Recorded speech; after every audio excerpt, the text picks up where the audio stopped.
وی رزق پروت دی. صحیح ده جناب. سواد بایپاس سیند په غاړه باندې ناست یو او دا کسان دي محنت کشه. تاسو ګورئ که نه دا کاڼي او دا ګټې چاڼ کوي او خپل قسمت پکې ازماوي. صحیح ده. هسې یو خبره کوم ماشاءالله زموږ دا وطنونه الله جل شانه په هر څیز باندې مالامال کړي. دې کاڼي کې دننه څه پراته زمرود دي که نه زمرود دي. نو راځئ د دوی نه لږ تپوس کوو چې آیا بهی ستاسو څومره ټایم وشو په دې کې او تاسو پکې څه په لاس درغلي دي او که نه یې درغلي. نو نوره ټول نه مخکې ستا نوم څه دی؟ امین الله. امین الله څومره ټایم نه وشو چې دا کاڼي ته چاڼکې را چاڼکې؟ حالت صاحب زما تقریبا کال نیم وشو چې دا خاورې ماورې چاڼه ګزاره پکې کېږي. شکر الحمدلله وخت یې ګزاره ده روانه ده. او جی او ښه ښه ښه لکه چانس ماس پکې لګي که نه؟ او جی او ها دا راته ووایه چې دا تاسو د کوم ځای نه راوړئ؟ ما خو دا تاسو د سیند نه راغلی. قاري صاحب دا په دې ودکي کې په دې منګوره کې یو کان دی زمرودو غټ غر دی. دا د هغې د زمرودو غر دی. الله په پاکستان کې لکه پاکستان کېږي. او جی ایوه او په هغې کې کانونه مینونه لګي د زمرودو او د هغې نه ښه خاوره وباسي بره یې خلک خرڅوي به یې دلته راوړي چڼه وي په دې چڼونو باندې زمرود ته جدا کوو خاورې واپس دې سیند ته اړتاو زمرود وړو خرڅوو بیا. نو د ټولو نه پکې غټه چکرې چېرته والې ده که نه؟ بس ته ګزاره کېږي قاري صاحب. دا څه دي دا؟ دا زمرود دي. دا موږ زمرود دې کې اچوو خاوره دا ښکته اړتاو جي. ته پکې هسې راته پکې تر وباسه چې دا ملګري ویني. هلکه کیمره بیله کیمره نږدې کړه. دا لکه دې کې اوس دننه زمرود شته؟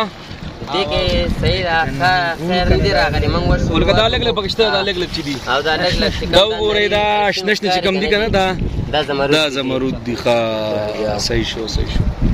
کأنهن الياقوت والمرجان. اوکې صحیح ده.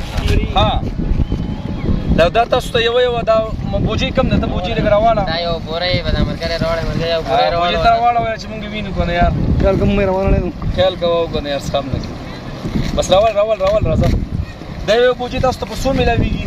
دا بوری موږ ته د 100 روپو نه واله په 200 په 300 په 400 په 500 روپۍ مختلف ریټونه دي بوجۍ. دا 100 نه واله 200 300 400. ښه دا اوس تاسو به بوجۍ چې واچوئ بیا پکې دغه راچوئ. او دلته په دې کې بیا دا پکې راووتو. دا زمرود پکې راښکاره دا پکې راووت. ښه دا وګورئ دا شین ویني تاسو دا پکې قسمت دی. ښه ښه اورئتو مې.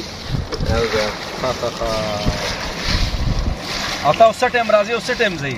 موږ راځو کان ته سهار په دغه 8-9 بجې کان ته راځو بیا 2:30-3 بجې د کان نه واپس راشو خاوره بره ونیسو بره نه راوړو بیا دلته چاڼ کړو بره نه یې راوړو براول ونیسو که نه ډېره خاوره جمع کړو سل پورې 1.5 سل بیا راوړو دلته بیا چڼو د ماښامه پورې.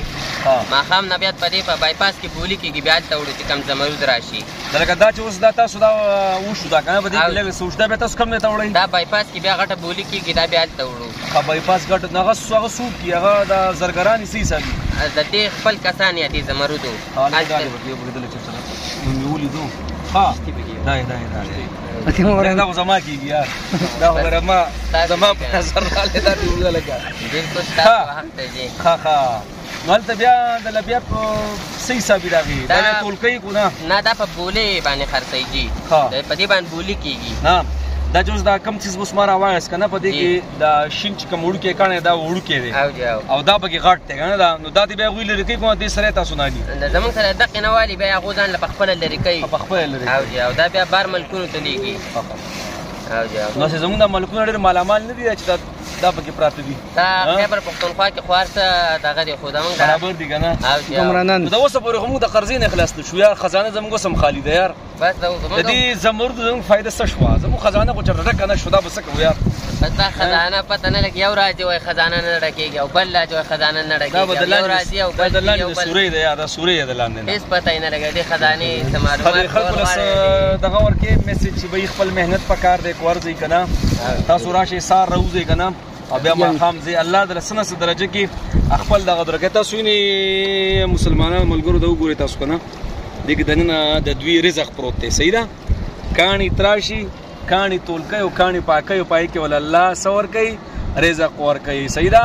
نو جناب حالات خراب نه دي موتا دې منډې تړلې وو خو هر ځای کې الله جل شانو د خپلې خزانې مکمل داسې د رزق شیندلي دي خو موتا بیا راټولو. ښه نو دوی ځي د بوجۍ په شکل کې راوړي هلته سیند په غاړه کښېني او بیا دې څه کې خپل رزق راچوتوي. ښه نو جناب زموږ ملکونه الحمدلله مالامال دي. الله دې هر مسلمان ملک الله دې په ډېر غټ یو احسان وکړي، کم چې بدنمنۍ دي، کم خبرې اترې الله دې ختمې کړي، د ګل په شامتونو الله راکړي. خان انشاءالله قدر به کوو خیري او محنت پکو صحیح ده. نو څه پکې ته وایې یاره؟ بس موږ پکې نور څه وایو جي. صحیح شو ځه. اچھا دلته راغلي سوات ته د موږ وې راشه ځه چې دا ملګري تاسو سره شعر ګزار